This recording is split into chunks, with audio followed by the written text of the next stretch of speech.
যে সমস্ত কমরেডরা, সাথীরা, বন্ধুরা আমাদের কথা শুনতে পাচ্ছেন, প্রত্যেককে আমরা আমাদের তরফ থেকে সংগ্রামী অভিনন্দন জানাচ্ছিলাম। একটু ব্যাকগ্রাউন্ড নয়েজ হচ্ছে না? একটা আওয়াজ শোনা যাচ্ছে না? হ্যাঁ, একটা বাংলা প্রবাদ আছে না, কি যেন, চোরের মায়ের, শুনতে পেলাম না, চোরের মায়ের, আমি কাউকে কিছু বললাম না, বলে না সমঝদারকে ইশারা হি কাফি হয়, লোকে বুঝে গেছে। এখন এইবারে আমাদের নির্বাচন শুধু এই চোরেদের বিরুদ্ধে নির্বাচন নয়, আমাদের এই নির্বাচন ভারত বাঁচানোর নির্বাচন, আমাদের এই নির্বাচন ভারতে গণতান্ত্রিক ব্যবস্থা বাঁচানোর নির্বাচন। গত 20শে মে যখন আমাদের নির্বাচন হচ্ছিল শ্রীরামপুর কেন্দ্রে আমি যে বিধানসভায় বাস করি, ডোমজুর, সেখানকার একটি এলাকা আছে, এলাকাটার নাম বাঁকড়া। প্রতিবার নির্বাচনে তৃণমূল ওই এলাকার সংখ্যালঘু মানুষের বাস, গরিব শ্রমজীবী সংখ্যালঘু মানুষের বাস, প্রতি বছর তারা ওইখানে নির্বাচন করতে দেন, ভোট লুট করেন।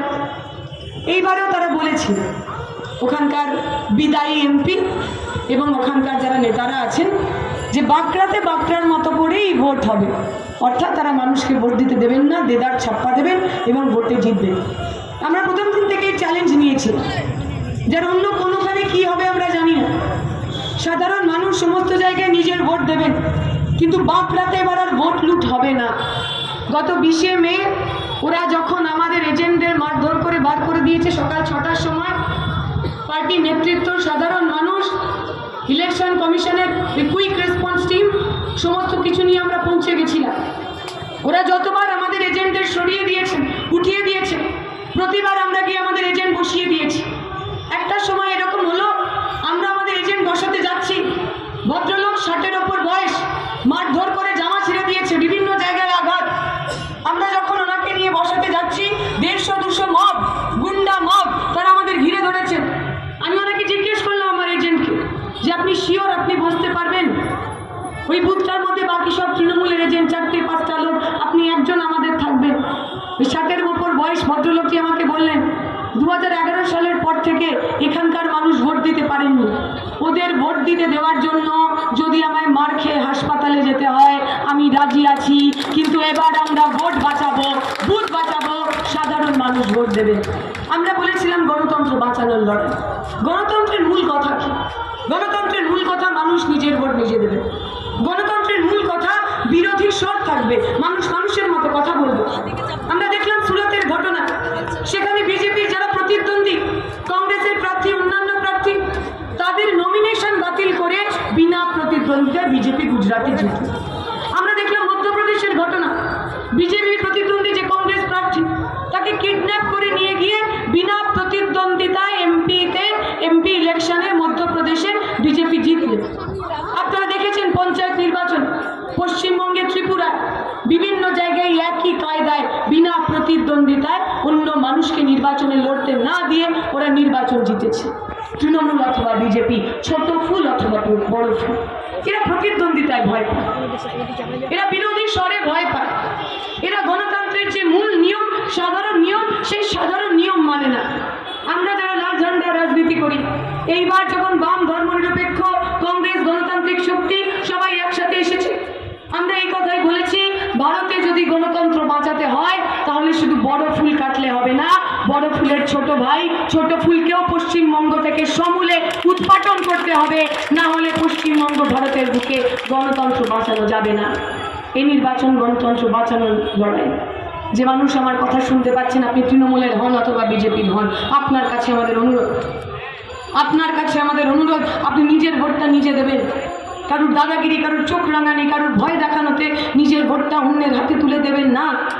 গণতন্ত্রে নাগরিক হিসেবে, ভোটার হিসাবে ওটা আপনার সবচেয়ে বড় হাতিয়ার, ওটা আপনার সবচেয়ে বড় অধিকার। সেই অধিকারকে অন্য কারোর হাতে তুলে দেবেন না, এইটুকুনি আশা আমি করি। আর যে কথা আমি শুনছি, গতকাল রাত থেকে এইখানে সভা করা নিয়ে নানা রকম গণ্ডগোল অনেকে করেছে। ওরা মনে করছেন বামপন্থীদের কথা বলতে দিলে ওদের একটু অসুবিধা আছে। আচ্ছা, তো ভয় কিসে?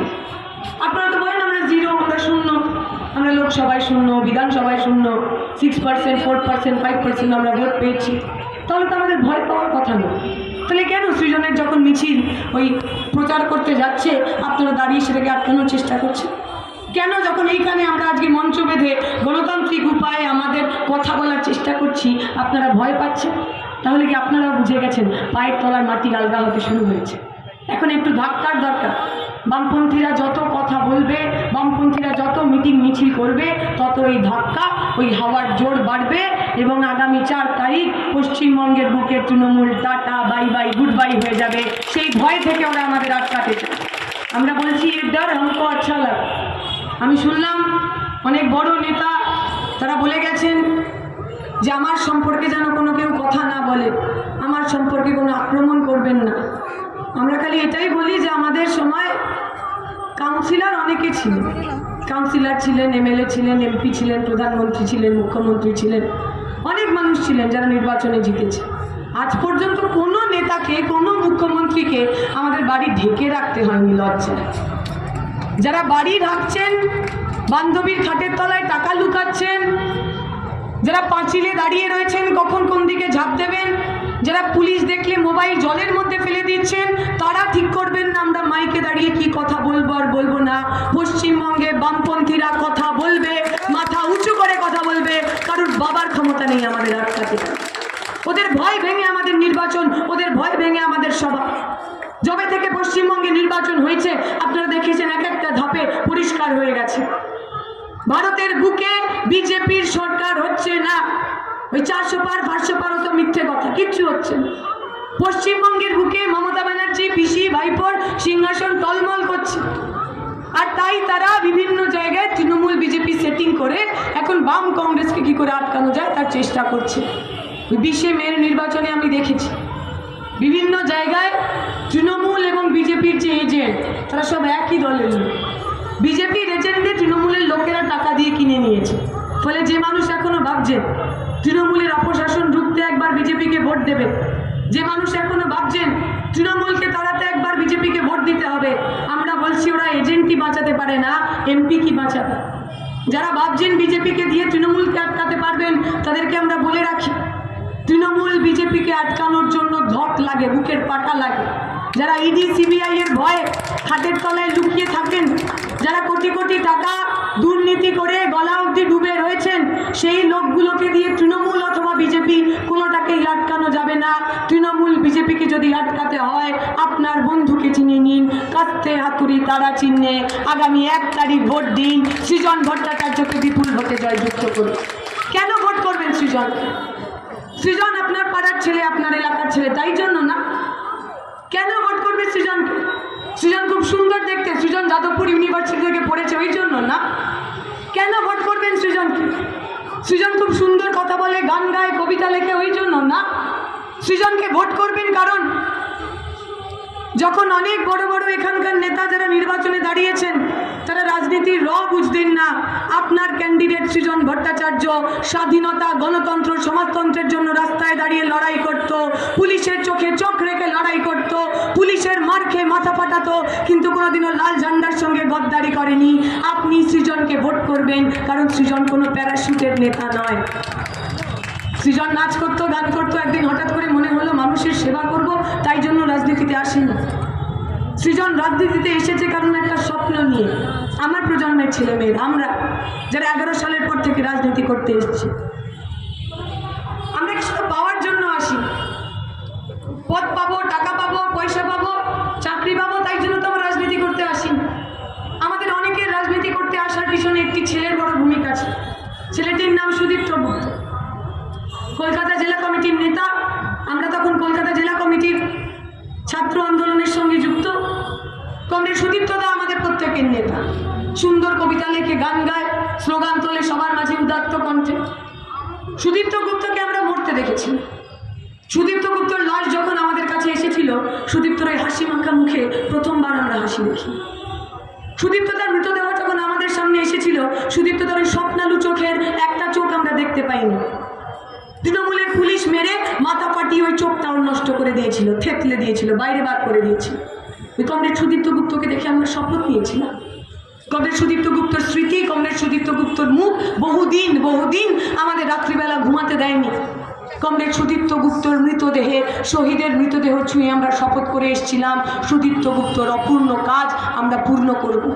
যে সুদীপ্ত গুপ্তর স্বপ্ন দেখত প্রত্যেক ছেলে মেয়ে শিক্ষা পাবে, যে সুদীপ্ত গুপ্ত স্বপ্ন দেখতো প্রত্যেকের পেটে ভাত, প্রত্যেকের হাতে কাজ থাকবে, যে সুদীপ্ত গুপ্ত স্বপ্ন দেখতো যে ছেলেটা মেটা পার্লামেন্ট ইলেকশনে ভোট দেয়, এমপি নির্বাচন করে, প্রধানমন্ত্রী নির্বাচন করে, এমএলএ নির্বাচন করে, তার কলেজে তার জনপ্রতিনিধি কে হবে, তার সিআর কে হবে, তার নির্বাচন করার অধিকারও রয়েছে।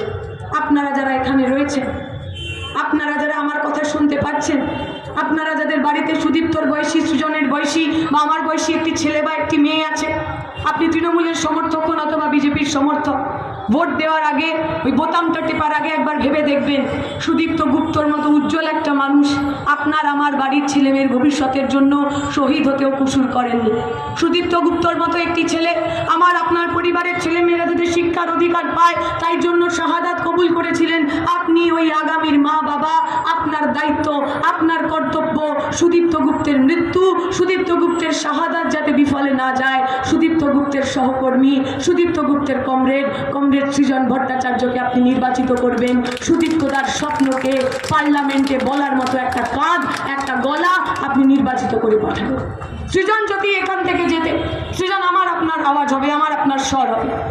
পার্লামেন্টের মধ্যে গিয়ে ছেলে মেয়েদের পড়াশোনার দাবি জানাবে, পার্লামেন্টের মধ্যে গিয়ে গরিব খেটে খাওয়া মানুষের মাথা উঁচু করে কথা বলার দাবি জানাবে। আমরা রোড শো করে আসছিলাম, আমরা দেখছিলাম টোটো চালক ভাই, রিক্সা চালক ভাই, অটো চালক ভাই অটো বন্ধ করে এসে হাত মিলিয়ে যাচ্ছে, বলছে দাদা এবার তোমাকেই ভোট দেব। কোথা থেকে স্বপ্ন দেখেন বলুন তো? ওরা যে স্ট্যান্ডগুলোতে দাঁড়ায় সেই স্ট্যান্ড থেকে ওরা যদি তৃণমূলের মিটিং মিছিলে না যায়, পরের দিন স্ট্যান্ডে দাঁড়াতে পারবে না। গাড়ির সামনে লাগিয়ে রেখেছে তৃণমূলের মুখ, গাড়ির সামনে লাগাতে বাধ্য হয়েছে মমতা ব্যানার্জির মুখ, বাধ্য হয়েছে। তৃণমূলের মিছিলে যাচ্ছে, মিটিংয়ে যাচ্ছে, আর রাস্তায় যখন লাল ঝান্ডা দেখছে, লাল ঝান্ডা দেখে বলছে এই আমার আসল বন্ধু, এটাই শ্রমজীবী মেহনতি মানুষের আসল পতাকা, এইবার লাল আসবে, এইবার বাম আসবে। ওদের জন্য তো লড়াই, ওই গরিব খেটে খাওয়া মানুষগুলোর জন্য, মইদুলের জন্য লড়াই। কে ছিল মইদুল? টোটো চালাতো মইদুল, শিক্ষিত ছেলে, গ্র্যাজুয়েশন করেছে, বিএড করেছে, চাকরি পায়নি। চাকরি না পেয়ে চুরি ডাকাতি করেনি, সিন্ডিকেটে নাম লেখায়নি, গুন্ডামিতে নাম লেখায়নি, পরিশ্রম করতো, মাথা উঁচু করে বাঁচতো, টোটো চালাতো, আর একই সঙ্গে স্বপ্ন দেখতো মইদুলের মতো এমন শিক্ষিত বেকার যুবক যুবতীকে আর যেন টোটো অটো রিক্সা না চালাতে, মানুষ যেন তার যোগ্যতা অনুসারে কাজ পায়। তাই মইদুল নবান্নের মিছিলে গেছিল। নবান্নের যে মিছিলে মইদুল খুন হয়ে যায়, ওই মিছিলে আমরা শরীর ছিলাম, মীনাক্ষী, আমি, সৃজন, প্রতিকুদ্দা, আমরা সবাই ওই মিছিলে হেঁটেছি। আমাদের প্রজন্ম যারা এই 11-র পর থেকে রাজনীতি করতে এসছে, আমরা একের পর এক সতীর্থকে, একের পর এক যাদের সঙ্গে মিছিলে গলা মিলিয়েছি, সেই মানুষগুলোকে শহীদ হতে দেখেছি। মইদুল মিদ্দে, সুদীপ্ত গুপ্ত, সৈফুদ্দিন মোল্লা, আনিস খান, বড় ভারাক্রান্ত আমাদের মন। এই প্রজন্মের ছেলে মেয়ে আমরা আপনাদের কাছে এসে, আমার অভিভাবকদের কাছে, আমার সমবয়সীর কাছে আর্জি রাখছি, মইদুল মিদ্দার মুখের দিকে থাকে। মইদুল মিদ্দার অপরাধ ছিল, মইদুল মিদ্দা পশ্চিমবঙ্গে স্বচ্ছ উপায়ে চাকরি চাইতো। বড় অপরাধ, খুব বড় অপরাধ। পশ্চিমবঙ্গের বুকে চাকরি চাওয়া যাবে না, চাকরি চাইলে রাস্তায় পিটিয়ে খুন করবে। মইদুল মিদ্দার ছোট্ট বাচ্চাগুলোর কথা ভাবুন, যে বাচ্চাকে মইদুল মিদ্দা ফোনে বলেছিল যেহেতু বাবা 2 দিন পর ফিরে আসবো, তোমাকে বলে নেব। পরে যখন ওর মৃতদেহ বাড়িতে এসেছি, নিথর দেহ, বাচ্চাগুলো উঠছে না, বারবার জিজ্ঞেস করছে আব্বু উঠছে না কেন, আব্বু কথা বলছে না কেন, আব্বু আমাদের কোলে নিচ্ছে না কেন। আপনি যদি সাধারণ মানুষ হন, তৃণমূলের সমর্থক হন, আপনার শরীরে যদি এখনো মানুষের রক্ত থাকে, মইদুল মিদ্দার ওই ছোট্ট বাচ্চাগুলো আপনাকে ভাবানো উচিত। মইদুল মিদ্দার ওই ছোট্ট বাচ্চার চোখের জল আপনাকে বিনিদ্র রাত দেওয়া উচিত। মইদুল মিদ্দা কাটমানির ভাগের জন্য খুন হন, মইদুল মিদ্দা গোষ্ঠীদ্বন্দ্বে খুন হন, মইদুল মিদ্দা আমার আপনার বাড়ির ছেলেমেয়ের চাকরি চেয়ে রাস্তায় খুন হয়েছে। আপনার দায়িত্ব, আপনি মইদুল মিদ্দার সতীর্থদের পার্লামেন্টে পাঠাবেন যাতে আর কোনো মইদুলকে খুন না হতে। আপনার দায়িত্ব, আপনার দায়িত্ব। গরিব খেটে খাওয়া মানুষ, এই আমরা সেদিনকে প্রচার করে আসছি, একটি পেট্রোল পাম্পে তেল ভরাতে এসছি, একটি ছেলে সে পেট্রোল পাম্পে কাজ করে, সে বলছে দিদি আমি গ্রাজুয়েট ছেলে, অনেকদিন বাড়িতে বসে থেকে চাকরি পাইনি, তাই পেট্রোল পাম্পের কাজ ধরেছি। ভাবুন, একটি গ্র্যাজুয়েট ছেলে পেট্রোল পাম্পে 14 থেকে 16 ঘন্টা ডিউটি করে। কত টাকা মাইনে পায়? 7,000 টাকা মাইনে পাওয়া উচিত, 14,000। কিন্তু নরেন্দ্র মোদীর আমলে স্থায়ী চাকরি তো আর কিছু হচ্ছে না, সবটা কন্ট্রাকচুয়াল চাকরি, চুক্তিভিত্তিক চাকরি। চুক্তিভিত্তিক চাকরিতে 14,000 টাকা ও 7,000 টাকায় পাচ্ছে। আমার আপনার বাড়ির ছেলে তো ওই ছেলেটা, আমার বাড়ির ছেলেটাকেও তো আপনি গ্র্যাজুয়েশন করাচ্ছেন, ভালো স্কুলে দিয়েছেন, ভালো কলেজে দিয়েছেন। ভাবুন, তৃণমূল বিজেপি যদি কেন্দ্রে এবং রাজ্যে থাকে, আপনার ছেলেটা 7,000 টাকার বিনিময়ে পেট্রোল পাম্পে পেট্রোল ভরবে। নির্বাচনে বেরিয়েছি আমরা প্রচারে, একটি ছেলে এসে আলাপ করেছে আমার সাথে। আমি দেখছি ছেলেটির শার্টের মধ্যে ব্লু ডার্ট লেখা, অর্থাৎ সে ডেলিভারি ওয়ার্কার। আমার এক কমরেড পরিচয় করে দিচ্ছে ওই ছেলেটিকে, যে এই ছেলেটি আমার মেয়ের আঁকার মাস্টার মশাই, আর্ট কলেজের ছেলে, শিল্পী। সে বাচ্চাদের স্বপ্ন দেখাতে শেখায়, কল্পনাতে রং ভরতে শেখায়, আর পেটের দায় ডেলিভারি ওয়ার্কারের কাজ করে। আপনার বাড়ির তো একটা ছেলে তো আছে, যে ছেলে স্বপ্ন দেখে শিল্পী হবে, যে ছেলে আর্ট কলেজে পড়ে, যে ছেলে বাচ্চাদের আঁকা শেখাতে পারে, সেই ছেলেটার ভবিষ্যৎ কী হবে ভেবে দেখেন, ভেবে দেখুন না। 17, 18, 19 বছর বয়সের পর লাল গেঞ্জি পরে সুইগি জোম্যাটো লিখে ইয়াপ বড় পিঠে বস্তা নিয়ে যে ছেলেটা মেয়েটা আপনার বাড়ির সামনে দিয়ে ডেলিভারি ওয়ার্কার হলো, ওরও তো স্বপ্ন ছিল বড় হবে, মানুষ হবে। আপনার বাড়ির ছেলেটা মেয়েটার মতো ওরও তো স্বপ্ন আছে। তৃণমূল বিজেপি যদি সরকারে থাকে, আমাদের গরিব খেটে খাওয়ার সাধারণ মধ্যবিত্ত পরিবারের ছেলে মেয়েদের স্বপ্ন পূরণ হবে না। আপনি তৃণমূলের সমর্থক হন, আপনার বাড়ির ছোট্ট বাচ্চাটার মুখের দিকে তাকান। ওর মুখে যদি অন্ধকার না নামিয়ে আনতে চান, ওর ভবিষ্যতে যদি অন্ধকার না নামিয়ে আনতে চান, তাহলে আগামী 4 তারিখ কাস্তে হাতুড়ি তারা চিহ্নে সৃজন ভট্টাচার্যকে জয়যুক্ত করবেন। আপনি যদি চান এই পশ্চিমবঙ্গ, এই ভারতকে আপনি দাঙ্গাবাজদের হতে দেবেন না, যারা ধর্মের নামে, জাতের নামে, হিন্দু মুসলমান মন্দির মসজিদের নামে প্রতিদিন আমাদের একটু একটু করে ভেঙে টুকরো টুকরো করে দেয়। আপনি যদি ওদের বিরুদ্ধে হন, তাহলে আমাদের সঙ্গে আসুন না। মুসলমান মানুষ, মুসলমান পরিবারের মা বোনেরা রমজান মাস সারাটা দিন উপোস করে থাকে, রোজা রাখে, বিকালবেলা রোজা ভাঙার পর ইফতারি করে, আর তারপর নামাজ পড়তে যান। কি চান আল্লাহর কাছে? গাজায় হিন্দ চান, মুসলিম রাষ্ট্র চান?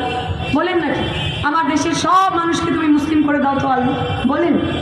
হিন্দু মা সারাদিন অপেক্ষা করে থাকেন, উপোস করে থাকেন, বিকালবেলা শিবের মাথায় জল ঢালেন, নীল ষষ্ঠী রাখেন। কিসের জন্য? ঠাকুরের কাছে গিয়ে বলেন নাকি, এ ঠাকুর আমার দেশটাকে হিন্দু রাষ্ট্র বানিয়ে দাও, আমার দেশে যেন কোনো মুসলমান না থাকে।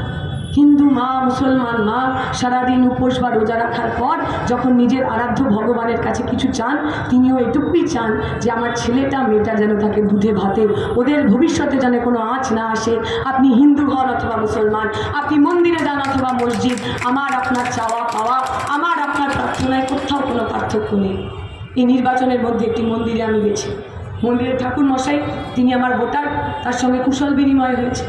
ঠাকুরমশাই আমাকে বললেন যে দেখো, আমার মন্দির নিয়ে আমার বিশেষ কিছু চাওয়া পাওয়া নেই, আমার ভক্তকুল রয়েছে, তারা আমার মন্দির সাজিয়ে দেবে, কিন্তু তোমার কাছে আমার এটুকুনি চাওয়া আছে, আমার মন্দিরে যে মায়েরা এসে মানত করে, হাত জোর করে ঠাকুরের কাছে প্রার্থনা করে, তার ছেলেটা 2014 সালে টেট পাস করার পর 24 পর্যন্ত বাড়িতে যে বেকার বসে আছে, তুমি যদি নির্বাচিত হও, এইটা এনশিওর করো যাতে আর কোনো মাকে তার ছেলের চাকরির জন্য তার ঠাকুরের কাছে প্রার্থনা করতে না হয়। সরকারের কাজ এটা, জনপ্রতিনিধির কাজ এটা। জনপ্রতিনিধির কাজ রুটি কাপড়া মাকানের কথা বলা, জনপ্রতিনিধির কাজ রুজির কথা বলা, জনপ্রতিনিধির কাজ শিক্ষা রোজগারের কথা বলা। এই অঞ্চলের সমস্ত মানুষের কাছে আমাদের অনুরোধ, যারা ধর্মের নামে আসলে আমাদের ভাঙতে চান, তারা আমাদের এই গরিব খেটে খাওয়া মানুষের কাছ থেকে আমাদের সবচেয়ে বড় হাতিয়ারটা কেড়ে নিতে চান, শ্রেণী ঐক্য। গরিব খেটে খাওয়া মানুষের একসাথে বাঁচার উদগ্র ইচ্ছা। ওরা আমাদের কাছ থেকে এই হাতিয়ারটা কেড়ে নিয়ে আমাদের হাতে কখনো লাল ঝান্ডা, কখনো হলুদ ঝান্ডা, কখনো সবুজ ঝান্ডা, কখনো বেগুনি ঝান্ডা হিন্দু মুসলমান করে ভেঙে দিতে চান। কিন্তু আমরা জানি, আমরা যারা গরিব পরিবার, খেটে খাওয়া পরিবার, শ্রমজীবী পরিবার, মজদুর পরিবারের মানুষ। আমার বাবা একটি কলকারখানায় কাজ করতেন, সিক ইন্ডাস্ট্রি যাকে বলে। আমি দেখতাম মাঝে মাঝেই বাবা আসেন, মায়ের সঙ্গে আলোচনা করেন এবং গোনেন ব্যাংকে আমাদের কত টাকা জমানো আছে। যদি এই মুহূর্তে আমার কারখানাটা বন্ধ হয়ে যায়, বাবার কারখানাটা বন্ধ হয়ে যায়, তাহলে কতদিন আর আমাকে পড়াতে পারে। আমি দেখতাম প্রতি 2-3 মাস অন্তর অন্তর ক্যালকুলেশন হতো। আচ্ছা, মাধ্যমিকটা অবধি পড়ানো যাবে, আচ্ছা টেনে টুনে গ্র্যাজুয়েশনটা অবধি করানো যাবে, আচ্ছা গ্র্যাজুয়েশনে অনার্সটা অবধি করানো যাবে।